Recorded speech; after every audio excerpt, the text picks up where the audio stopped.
Mwiza kuri mwese mwakoze subscribe ku Gaseke k'Amakuru Official, nizera ko bumeze neza cyane. Hanyuma rero nkuko mumaze kubimenyera, reka dufate akanya gato cyane, akanya katari kanini tuganira kuri amakuru agezweho muri kano kanya, ariko twibanda birumvikana muri kano karere kacu nyine na Gaseke k'Amakuru. Murabizi niko biba byifashe. Amakuru agezweho muri kano kanya rero nuko mu burasirazuba bwa Repubulika ya Demokarasi ya Kongo mu bitangazamakuru bavuze ko abarwanyi ba FC Ventura ku gicamunsi cyo kuwa gatanu bigaruriye santere ya Gipupu muri teritwari ya Mwenga mu ntara Kivu y'Amajyepfo. Hanyuma rero bitangazamakuru bitandukanye urebye nka Bwiza hano mu Rwanda ndetse na social media zinyuranye z'abanyekongo basanzwe batangaza bene aya makuru, bavuga ko makuru aturuka mu baturage mu gace bavuga ko ifatwa rya Gipupu ryabaye nyuma y'imirwano ikomeye yahuzaga FC Ventura ifatanyije na Twirwaneho ni y'ingabo za leta ya Kongo. Ubwo ziri kumwe na Wazalendo, ziri kumwe na FRDC, ziri kumwe n'ingabo z'Abarundi ndetse n'abacanshuro bagiye batandukanye. Ababonye ibyabaye bavuze kuretse imirwano yahuje Wazalendo na FC Ventura no gukoresha za drone ngo byagaragaye muri icyo gikorwa cya gisirikare. Ubwo urumva hakoreshejwe nyine za drone zigiye zitandukanye. Abagize societe civile muri ako gace bavuze ko imirwano yatumye abaturage benshi bava mu byabo bahongera mu bice bitandukanye bya Gipupu ndetse no mu nkengero zaho. Hanyuma kandi Gipupu yingiye turi kuvuga yasubiye n'ubundi mu maboko ya M Ventura mu gihe mu kuboza ko umwaka ushize uyu mutwe nabwo wari wafashe kariya gace ukirukanyemo ingabo zayo ziganjemo iz'Abarundi zahise zihungira ahitwa Fizi. Byari mu gato kuko M Ventura yari yamaze gufata n'ubundi umujyi wa Uvira mbere yo kuvamo nyuma y'icyumweru kimwe gusa. Ngira ngo murabizi ko Uvira ikimara gufatwa habayemo telefone zaturutse kwa ba Ankosame, hanyuma biza kurangira nyine Uvira irekuwe. Ubwo amakuru hari nuko muri iki gihe rero iki gice cya Gipupu nacyo cyafashwe. Gusa nahoze mbona andi makuru twavuga ko ari amakuru meza ari mu Minembwe, nuko intambara ya Minembwe buriya ngo yarangiye. Mu bitangazamakuru bavuze ko ihuriro rya FC Ventura rirwanya ubutegetsi bwa Repubulika ya Demokarasi ya Kongo ryatangaje ko nta baturage bo muri komine ya Minembwe bazongera kwicwa n'ihuriro ry'ingabo za leta kuko intambara yaho yarangiye. Amashusho arimo aragaragaza barimo Bertrand Bisimwa ndetse yewe n'abandi bayobozi batandukanye. Umuyobozi wungirije wa FC Ventura ushinzwe ibikorwa bya politike, diplomasi n'imiyoborere, iyo niwe nimba mubwira nyine Bertrand Bisimwa, yigeje ubutumwa ku baturage ba Minembwe mu kw'ingabo za leta ya Kongo, iz'u Burundi FDLR na Wazalendo bari bamaze kwamburwa ibice birimo Point0, Mikenke, Karingi, Irundu ndetse na Rwitsankoko. Ngira ngo bakurikiranye nyine murabona aya mashusho ndetse n'amafoto, urabona abaturage, urabona abasirikare, urabona abagabo bose bari gutanga ibiganiro. Ibice rero bimaze gufatwa abayobozi bakuru muri AFC Ventura barimo Bertrand Bisimwa, uyu ni umuyobozi wungirije ushinzwe ibikorwa bya politiki muri AFC, ariko akaba asanzwe ari perezida wa M23.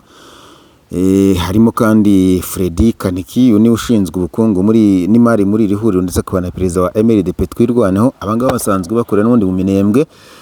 Akaba ari n'umugaba mukuru wungirije wa M23 nawe yari ahari. Mu mashusho murabona Brigadier General Bertrand Byamungu bari babasuye. Urugendo rero abayobozi benshi bo muri M23 bari bagiriye mu ibyo bice bwa mbere bari barekejwe n'abarwanyi b'iryo huriro, rubaye mu gihe abaturage rero bahabwaga icyizere cy'uko ingabo za leta ya Kongo, iz'Abarundi, FDLR, Wazalendo ndetse n'abandi batazongera kubona uko abo bamenera bagaba ibitero hari mu Minembwe. Ngira ngo mu Minembwe ni ibice ikindi gice cyakunze kuvugwa muri raporo zitandukanye za Loni ko hashobora kuba ari kubera genocide y'abanyekongo nyine bo muri ubwo bwoko. Itariki 8 wari umunsi w'indirimbo z'amashimwe ku baturage muri Minembwe ziherekejwe n'imbyino z'igisirimba. Abayobozi bo muri FC Ventura na Twirwaneho bari bambaye impuzankano z'igisirikare nk'uko muri kubibona, nabo bafatanije bacinya akadiho mu rwego rwo kwishimira iyi ntsinzi.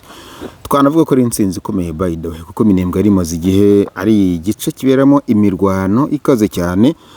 Amakuru aturuka muri Kivu y'Amajyepfo kandi arimo aragaragaza ko urugendo rw'abarwanyi ndetse n'abayobozi ba FC Ventura muri Minembwe no mu bice bihana imbibi rwagoranye cyane nyine bitewe n'imiterere y'aho hantu, kuko hari inzira zigoye z'amashyamba ndetse n'imisozi miremire. Mujye mwumva za ho plateau. Mu kiganiro Bisimwa agiranye n'abaturage bo muri Minembwe yabwiye ko umuyobozi mukuru wa FC Ventura uyu ni Corneille Nangayo Beriwo n'umugaba mukuru w'abarwanyi b'iryo huriro General Sultani Makenga bari bamutumye kubwira abaturage ko intambara yo muri komine Minembwe irangiye. Ibitangazamakuru byaho bimusubiramo avuga ati umuryango wacu n'ubuyobozi bwawo burimo General Sultani Makenga n'umuyobozi mukuru Corneille Nangaa bantumye ngo mabwire ko intambara ya Minembwe irangiye. Bavuze ko amaraso y'abana ba Minembwe yamenetse hano ahagije kandi ko batazongera kwemera ko umwanzi yongera kugera hariya hantu. Yanagaragaje kandi ko icyifuzo cy'iro ry'ingabo za leta ya Kongo cyo gufata Minembwe kimeze nk'icy'Abisirayeli bayobowe na Mose bashaka kugera i Kanani bava mu Isirayeli, ariko ngo ntibitabakundiye kubera ko bagomeye Imana. Ati n'abandi bantu baragomye byaranze, gahunda zirarangiye. Ati murabizi ko hari abantu Imana yakuye mu Misiri berekeza i Kanani, ariko bageze imbere ya Kanani babonye Kanani ariko ntibashoboye kwinjiramo. Bagaragaza ko n'ubundi iryo huriro ridashobora kwinjira hariya hantu kuko bamaze kuhagera. Ati n'abanzi turababwira ko batazabona Minembwe, ariko nyine barayibonye ariko ntago bashobora kuzayinjiramo. Bisimo kandi yagaragaje ko abarwanyi ba FC M23 bakomoka mu bice byinshi by'igihugu n'aba MLDP twirwanaho bonze umwe kugira ngo bahagarike umugambi w'ingabo za leta ya Kongo zifite umugambi wo kurimbura abanyekongo zibahora ubwoko bwabo. Ati bonze umwe kugira ngo babwire umwanzi ko ubwo bucucu bwo kuva ko bazategura cyangwa se bazegura intwaro kugira ngo mara abantu uzize abantu ubwoko cyangwa se ko barimwe ngo mukure ku isi. Ati zo ni inzozi abo bantu batazigera bakabya. FC M23 yanagaragaje ko rero ku isi hari abantu bagerageje kurimbura abandi ariko Imana ihitamo kubarwanya, bityo ko na leta ya Kongo itazagera ku nzozi zayo. Urumva rero ibiri ibintu twakunze kuvuga, nibwira ko tuzanagarukaho mu biganiro byacu byinshi tuzagenda tunakora. Barimo baratanga icyizere bati ko byagenda kose intambara hariya mu Minembwe irarangiye, uko no gutegereza ese biraza kugenda gute ku ngabo z'abarundi. Nyengo murabona amafoto hano hanze bacinya akadiha n'abasirikare bafite intwaro by the way zikomeye. Urabona uno mugabo ufite akagofero mu ntoki, uyu nguyu yitwa Lawrence Kanyuka, asanzwe ari umuvugizi mu bya politiki wa FC M23, ari kumwe na PC Mavugo uyu no muri MLDP twirwanaho. Ahangaha bari mu Minembwe bwa mbere, hanyuma hepfo ngira ngo iyi foto murayibona. Iyi foto uyu mubona wambaye imyenda isa ni na vere militaire wo ku ruhande yitwa Dr Freddy Kaneke, urera mu itsinda rya FC M23 ryasuye Minembwe. Hanyuma hepfo mu icyo cyapa ubona kitagaragara neza hariya ni kuri Poezero, urabona Poezero ugana Mikenge nkurikije nyine uko binanditseho ngira ngo muri kubibona. Uyu ni umugabo wungirije wa FC M23 Brigadier General yitwa Bernard Byamungu. Uyu niwe yagize muri Poezero. Ati ariko burya nta foto nta cyabaye, ahita afata ifoto kugira ngo n'abashobora kuba batabyumva neza babone ko aho hantu haragendeka, kubera ko abahafite cyangwa se banyiraho batangiye kugenda bahagera. Uyu munsi nakoreye iwanjye ku irembo, ariko hano hari umugabo yanzonze yambangamiye, ntabwo ari gutuma ndi gukora ibintu byanjye ko nsanzwe mbikora, kandi we arangije akazi. Ariko wa mugabo hagiye kuvuye mu kazi kawe uretse nanjye ngakora kanjye mu kanya uko ari buze kubikurikira bimeze neza. Hanyuma ariko tukiri muri kano karere n'undi birumvikana ubwo ibyo muri Kivu y'Amajyepfo washaka yabireka, ahubwo nahoze mbona hari isesengura ibitangazamakuru byakoze. Bari kwibaza ku ruzinduko rwa Minisitiri w'Ububanyi n'Amahanga w'igihugu cy'Uburusiya mu gihugu cy'u Burundi n'uwitwa Sergei Lavrov. Bari kwibaza bati uruzinduko rwa Lavrov i Burundi ruhatse iki? Hari isesengura ku nyungu z'Uburusiya mu biyaga bigari. Hanyuma nahoze mbona kwa Melchior wo muri Bwiza, ati mu gihe isi ikomeje kwicamo ibice hagati y'ibihugu byo mu Burengerazuba n'ibihugu bishaka kubaka ikindi cyerekezo mpuzamahanga, uruzinduko rwa Minisitiri w'Ububanyi n'Amahanga Uburusiya Sergei Lavrov Bujumbura ngo rwahise rukurura amaso y'abasesenguzi, nubwo impande zombi rero ngo zivuga ko rugamije gushimangira umubano n'ubufatanye. Bati ntabura kubona ko rufite n'ubusobanuro bwagutse burenze amasezerano y'ubufatanye. Mu myaka igira muri 3 ishize Moscow yakaje umurego mu kongera umubano w'ibihugu bya Afurika, mu gihe ibihugu byinshi byo muri Burengerazuba byagabanije ubufatanye n'ibihugu bimwe kubera ibibazo bya politike n'uburenganzira bwa muntu. Uburusiya nabwo rero ngo bwakomeje kwiyerekana n'undi nk'ubufatanyabikorwa udashyira imbere ibyo bushingiraho, ahubwo bushimangira ubusugire bw'ibihugu n'inyungu z'impande zombi. Ku Burundi uruzinduko ruje mu gihe igihugu gikomeje gushaka kwagura ubufatanyabikorwa wacyo ndetse no kudashingira ku ruhande rumwe. Burundi bumaze igihe bugaragaza ko bushaka cyangwa se bugaragaza ubushake bwo gukorana n'ibihugu bitandukanye birimo Uburusiya, Ubushinwa n'ibihugu byo muri BRICS, cyane ko mu nzego z'ubukungu, ubucuruzi ndetse n'ubucukuzi bw'amabuye y'agaciro n'umutekano. Ariko ntabura kuvuga ko ya nikeli y'Abarundi uko byagenda kose, nk'uko Uncle Sam arimo ashaka amabuye hakurya y'ahangaha y'Ikivu, na Vladimir Putin ntabwo ashobora kuryama ngo sinzira nawe akeneye iriya nikeli. Hano batariko ni kuki Burundi bufite akamaro kuri Moscow? Nabwo Burundi ngo atari igihugu gikomeye mu bukungu, bufite agaciro mu rwego rwa geopolitiki buri hagati y'akarere k'ibiyaga bigari, hanyuma kegereye Repubulika ya Demokarasi ya Kongo, Tanzania n'u Rwanda. Akarere gakomeje kubisobanura ibibazo by'umutekano n'inyungu z'ibihugu bikomeye, hanyuma bakagaragaza ko kubaka umubano ukomeye na Gitega bishobora gufasha Moscow kongera ijambo ryayo muri Afurika yo hagati n'iburengerazuba n'iburasirazuba, hanyuma no kwagura ubufatanye mu bya gisirikare n'umutekano, no kubona amajwi y'ibihugu bya Afurika mu nteko rusange Loni ndetse no mu zindi nzego mpuzamahanga. Batese hari isano n'ibibazo byo mu biyaga bigari, nubwo ngo nta bimenyetso byerekana ko Lavrov aje gukemura ikibazo mu burengerazuba bwa Kongo, ariko ntabwo uburengerazuba no burasirazuba. Biragoye gutandukanya uruzinduko n'imiterere y'akarere.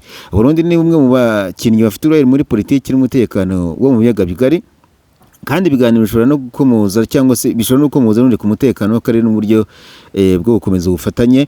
Hanyuma rero bati ku Burusiya kugira umubano n'ibihugu byose byo mu karere bituma bugumana ijambo mu bibazo bya Afurika, nubwo butari bwo buyoboye cyangwa se nubwo atari bwo buyoboye ibiganiro by'amahoro.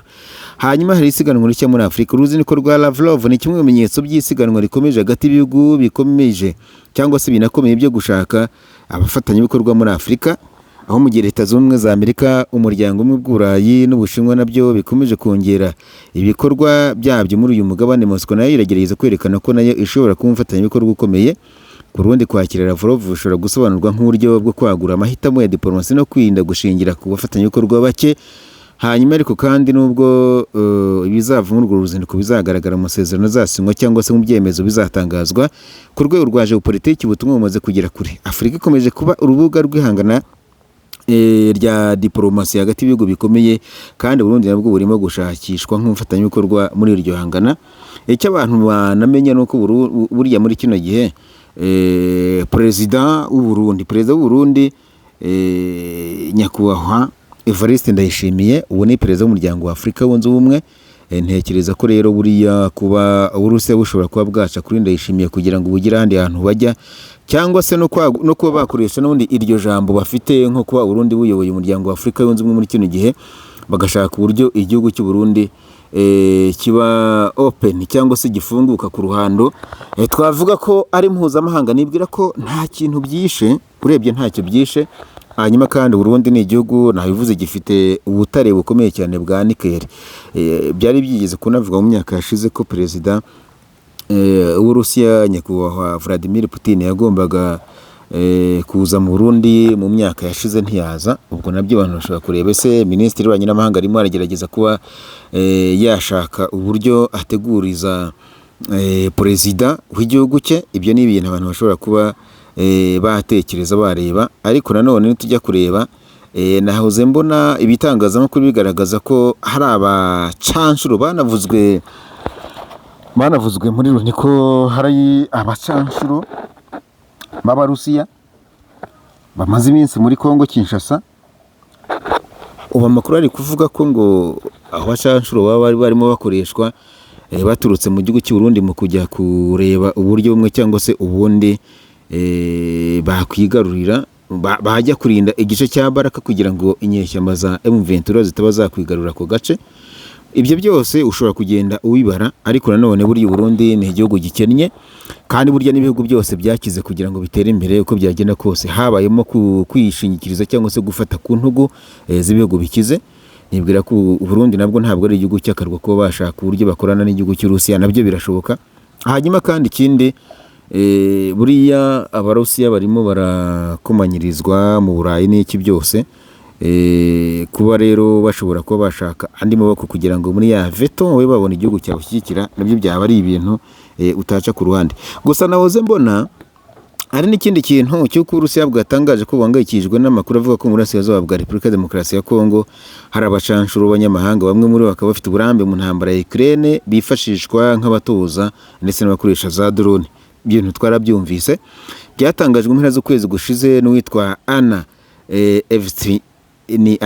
Evstinyeva uhagarariye by'agateganyo wese y'umuryango w'abibumbye mu nama y'akanama k'umutekano yigaga ku bibazo by'umutekano muke uri mu burasirazuba bwa Repubulika ya Demokarasi ya Kongo.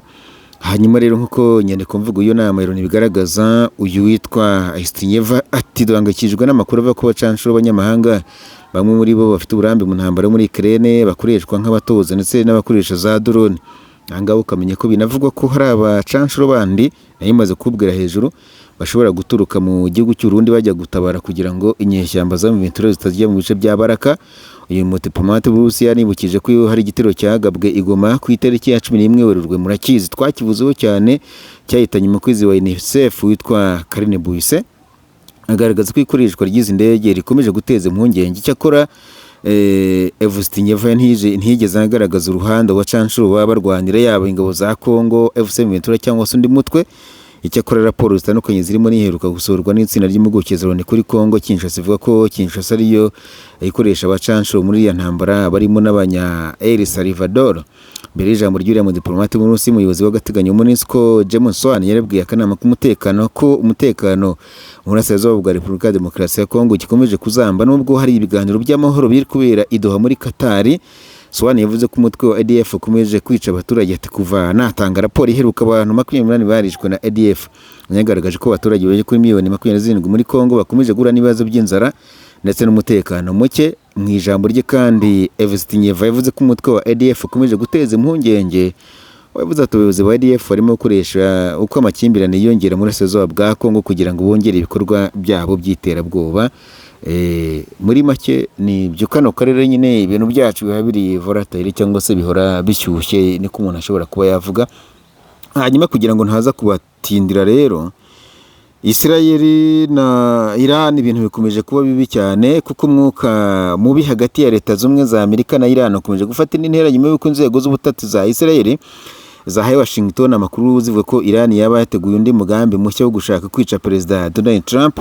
Amakuru yatangajwe mu kinyamakuru cyitwa The Wall Street Journal yemezwa n'abantu babiri bafite amakuru y'imbere baganiriye na CNN, bavuze ko Israel yohereje Amerika amakuru mashya y'ubutasi muri iki cyumweru agaragaza umugambi yuhariye wo kugira nabi Trump. Hanyuma kandi CNN yatangaje ko inzego z'ubutasi za Amerika zari zisanzwe zikurikirana amakuru agaragaza ko Iran cyangwa se abantu bayishyigikiye bashobora kugerageza kwihorera kuri Trump. Nyirango muzi ko Amerika yishe Ayatollah Ali Khamenei wanashyinguwe kuwa gatanu. Hanyuma rero nabo barashaka gukora mujisha Amerika bakica Trump. Icyakora bamwe mu bayobozi ba Amerika bagaragaje ko amakuru ngo atari yemezwa n'inzego z'ubutasi za Amerika ubwazo ndetse ko Washington itari yarigeze kurikirana uwo mugambi mbere y'uko Israel umenyesha. Hari n'abayobozi bemeza ko ayo makuru ashobora kuba ari kimwe mu bikorwa bya diplomasi n'ubutasi Israel ikoresha ishaka kugira uruhare mu byemezo Trump afata ku kibazo cya Iran, cyane cyane mu gihe akomeje gutekereza ko niba yakongera ibitero bya Israel cyangwa se agaha amahirwe ibiganiro. Perezida Trump rero we nubwo we yavuze ko ngo azi neza ko Iran yamukize ku ruhande cyangwa se ku rutonde rw'abantu n'ubundi ishaka kwica. Abwiye abanyamakuru ko amakuru abonye agaragaza ko ari ku rutonde rwose rw'abashobora kwibasirwa na Iran, kandi ni ikintu cyumvikana niba Iran yarishe Khamenei ikica abajenali benshi twagiye tubabwira. Trump yavuze ko kugeza ubu yagize amahirwe yo gutagabwaho igitero, ariko yongeraho ko adatekereza ko ayo mahirwe azahoraho niba Iran ikomeje uwo murongo. Iran yari imaze imyaka irenga 6 ivuga ko izihora kuri Trump kubera icyemezo yafashe muri 20 cyo kwica General Qasim Soleimani, wari umwe mu bayobozi bakomeye b'ingabo z'abantu nyine bavuga ko ari izi impinduramatwara z'Abarabu b'impinduramatwara muri Iran ya RGC. Kuva icyo gihe inzego z'umutekano za Amerika rero zikaba zarakomeje kongera uburinzi bwa Trump ndetse n'abandi bayobozi bagiye bagira uruhare muri icyo gitero. Abasenguzi bamwe mu nzego z'umutekano bakaba baravuze ko igihe ayo makuru yatangarijwe gifite ubusobanuro bwihariye kuko atangajwe mu gihe barimo bashyingura abategetsi bakomeye muri Iran. Umushize Minisitiri w'Intebe wa Israel Benjamin Netanyahu yakomeje kugaragaza ko adashyigikiye uburyo Trump ashaka gukoresha ibiganiro mu gukemura ikibazo cya Iran. Amakuru kandi akavuga ko Netanyahu ateganya kongera kuganira na Trump kugira ngo bumvikane ku cyerekezo gishya cy'intambara. Gusa icyo abantu bamenya nuko Iran na Israel ibiganiro bisa n'ibyamaze guhagarara ko Trump yavuze ko ibiganiro abivuyemo bihagaze y'amezi 6 bari bamaze kwemeranya barahagaritse. Ikindi wamenya nuko Perezida Trump yongeye gukangisha Iran kwigaho ibitero bikomeye nyuma y'uko mu muhango wo gushyingura uhoza ari umuyobozi w'ikirenga wa Iran Ayatollah Ali Khamenei humvikanye abantu bavuga amagambo asaba ko yicwa. Icyo gihe baravuze ngo kill Trump, kill Netanyahu, bavugaga Bibi. Mu butumwa bwe kuri Truth Social uyu munsi kwa gatanu, Trump yavuze ko Amerika iteguye gusubiza mu buryo bukomeye cyane mu girani cyangwa se abashyigikiye bagerageza kumugirira nabi, birimo no kumwica. Ibyo baye mu gihe ibinyamakuru byo muri Amerika rero umuntu rimaze kubabwira hejuru bivuga biti ariko ubutasi bwa Israel bwavuze ko byanze bikunze abanya-Iran bashobora kwica Trump kugira ngo bihorere kuko nawe yishe Ayatollah Ali Khamenei. Iran imaze imyaka rero ivuga ko izanihorera, imaze kubabwira kubera ko ngo Amerika yishe General Qasem Soleimani. Hanyuma rero Trump yavuze ko ibiganiro hagati ya Washington na Iran bigikomeje hagamijwe kugera ku masezerano ya nyuma, nubwo ashimangira ko gahenge kari kamaze iminsi hagati y'impande zombi ngo kararangiye. Ku ruhande rwa perezida w'inteko ishinga amategeko wa Iran Mohammad Bagher Ghalibaf, umugabo uyobora intumwa za Iran zijya mu biganiro na Amerika, ukoresha n'amagambo akomeye by the way, yavuze ko igihugu cye kitazigira cyemera gutsindwa cyangwa se gushyigikira ibyo Amerika isaba. Ati uko byagenda kose yani twiteguye kwirwanaho mu gihe twaba twongeye kugabwaho ibitero. Hano hantu nta uca bugufi na wina mu mavi. Ibikorwa bya diplomasi ariko birakomeje mu rwego rwo kugabanya umwuka mubi abahuza baturutse muri Qatar wageze Tehran mu gihe Minisitiri w'Ububanyi n'Amahanga wa Iran Abbas Araghchi ari muri Muscat muri Oman mu biganiro byibanda ku mutekano muri Hormuz. Ubu nibwo buracyanizwe. Minisitiri w'Intebe wa Pakistan Shehbaz Sharif nawe yagiranye ibiganiro kuri telefone na perezida wa Iran Masoud Pezeshkian, amusaba kwitwararika no gukomeza gushaka umuti binyuze mu nzira y'ibiganiro. Ati mwabagabo mwe rero, abantu barapfuye nta kundi byagenda, mureke tuganire ibintu bibe byarangira, umwuka wongere kuba mwiza, intambara ihagarare, bigende uko bikwiye kuba byagenda. Byose ariko no kubitegereza. Bano bagabo nyine isi nibo bayoboye, ntabwo tuzi aho bazayerekeza. Gusa reka mbibutse ko abantu mfite uburwayi bwabayeho akarande, ndababwira ko hano dufite muganga witwa Ruhumuza, akorera Masisi muri Repubulika ya Demokarasi ya Kongo. Arakubwira ati tuvura amarozi ya ibitegano cyangwa se ibihuherano, abantu murwaye igicuri, abantu murwaye umutwe udakira, mufite igifu kidakira, urwaye imidido, nyaboneka gerageza ugane muganga Ruhumuza, ari muri Repubulika ya Demokarasi ya Kongo. Ariko kumugeraho umwandikira unyuze kuri WhatsApp akamenyetso ko guteranya 243 44 65 81 iyo nimero akoresha uramwandikira kuri WhatsApp cyangwa se ukamuhamagara. Akorera hitwa Ikibabi muri Masisi ndetse no mu mujyi wa Rubaya, ubundi akakuvura. Ikindi nuko akarusho kuri muganga Ruhumuza anigisha n'abandi baganga cyangwa se n'abandi bantu mwaba mufite gahunda yo gushaka kwiga ibijyanye n'ubuvuzi gakondo bukoresha ibimera. Muganga Ruhumuza akuvura akoresheje ibimera. Gerageza umwandikire kuri iyo telefone maze kukubwira, cyangwa se iyo uri mureba kuri iyo squeeze back yacu, ubundi nakubwira iki. Reka nsoreze ngaha mu kanya gato tujye gukurikirana imikino y'igikombe cy'isi.